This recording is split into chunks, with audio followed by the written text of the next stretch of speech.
et 27 pour le Likoud de Benjamin Netanyahou. Tous les deux se voient bien chef du gouvernement israélien. Le Kadima remporte les élections législatives, mais ce sera difficile. Le Likoud reste le mieux placé pour former le prochain gouvernement. L'extrême droite a confirmé, elle, sa percée. Analyse de Claude Klein, professeur de droit à l'Université de Jérusalem, dans ce journal. Au Zimbabwe, la prestation de serment du leader de l'opposition, Morgan Tsvangirai, qui devient ce mercredi Premier ministre d'un pays en ruine, dirigé par son rival de toujours, Robert Mugabe.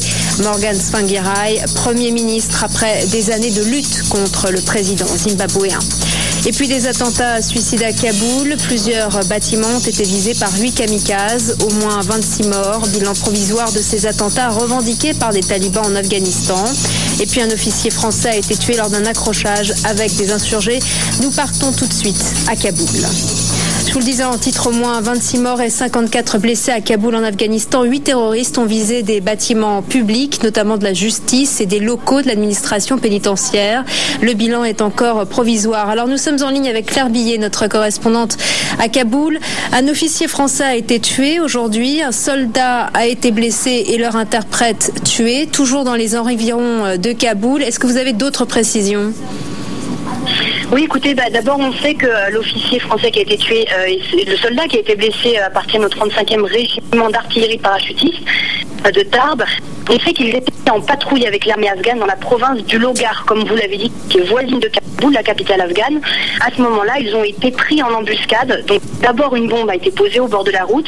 Elle a explosé au passage du véhicule blindé français, tuant le soldat, en blessant très gravement un autre et tuant leur interprète. Ensuite, les assaillants ont commencé à tirer sur le convoi. À ce moment-là, une force de réaction rapide avec des soldats américains et français a été envoyée. Avec un appui aérien, ils ont mis un terme à l'embuscade. Ces soldats français faisaient partie du programme OMLT. Ce sont des petites équipes intégrées à l'armée afghane chargées de les conseiller, de les former. Alors par ailleurs, il y a une série d'attentats qui a eu lieu aujourd'hui en Afghanistan. Est-ce un message envoyé à Barack Obama qui a fait de l'Afghanistan sa priorité dans la lutte contre le terrorisme ? Alors ça peut être destiné à l'administration américaine, effectivement, mais pas seulement. Les insurgés ont été très clairs. Ils souhaitent le retrait des forces américaines d'Afghanistan. Ils ont à plusieurs reprises déclaré qu'ils ne s'arrêteraient pas de combattre tant qu'elles seraient encore sur le sol afghan. Donc évidemment, ils peuvent répondre à la décision américaine d'envoyer un renfort de troupes. On parle de quelques 30 000 hommes pour cette année, mais c'est aussi un message à destination de l'ensemble des forces étrangères présentes dans le pays, dans le sud et dans l'est, et dans les provinces aussi qui entourent la capitale afghane, là où sont basés les soldats français. D'un autre côté, c'est aussi un message envoyé à la population afghane. L'attaque multiple de ce matin dans Kaboul est un message clair. Les autorités afghanes ne peuvent pas assurer la sécurité, même dans le centre de la capitale. Et pour cela, ils utilisent de plus en plus d'attaques spectaculaires de type commando. Ils prouvent qu'ils sont très organisés, qu'ils peuvent même aller jusqu'à viser des ministères afghans. Merci beaucoup Claire Billet pour toutes ces précisions. Au Zimbabwe, Morgan Tsvangirai est officiellement Premier ministre. Le principal opposant au président Robert Mugabe a prêté serment ce mercredi. Son gouvernement d'union nationale aura la lourde tâche de reconstruire un pays en ruine.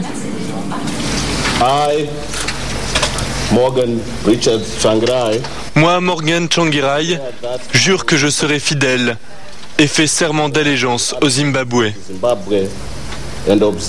Et je jure que j'appliquerai les lois du Zimbabwe. L'image est historique. Morgan Tsvangirai prêtant serment devant le président Robert Mugabe, son ennemi de toujours.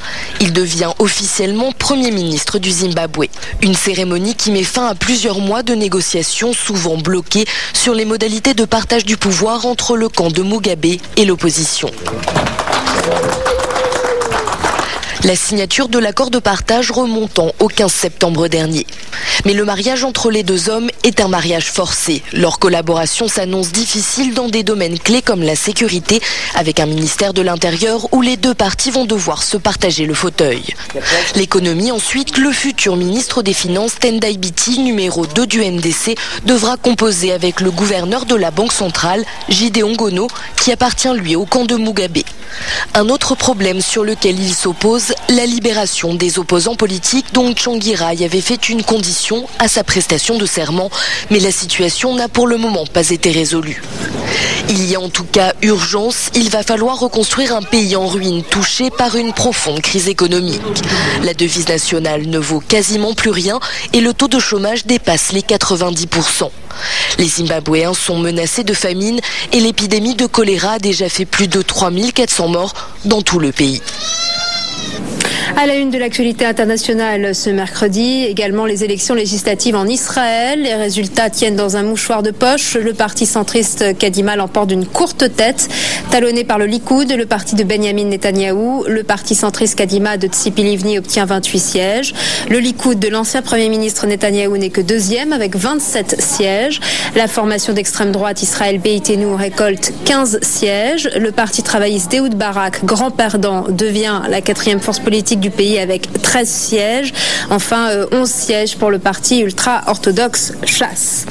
Alors, on retrouve Claude Klein, professeur de droit à l'université hébraïque de Jérusalem et traducteur de l'État juif par Théodore Herzl. Alors, première question, tout d'abord, sans majorité claire, comment le prochain gouvernement israélien peut-il avancer vers la paix et avoir une politique audacieuse ? Alors écoutez, avant d'avancer vers la paix, il faut d'abord qu'il soit établi. Et je crois que cela va durer assez longtemps pour former une coalition, même si la coalition penche à droite, comme tout semble l'indiquer, parce que M. Netanyahou a plus de députés qui le soutiennent.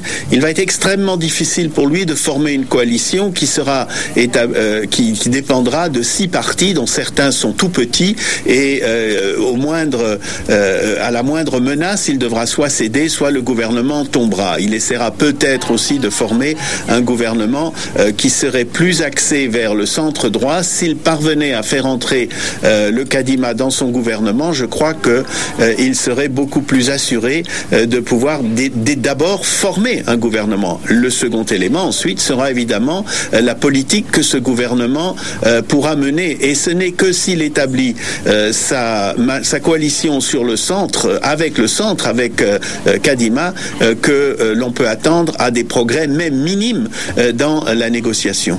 Alors vous dites ça va être extrêmement difficile de former une coalition. Est-ce qu'il n'y a pas un risque pour Israël de rentrer dans une période d'instabilité et quelles seraient les conditions pour changer la Constitution ? Je pense au scrutin proportionnel.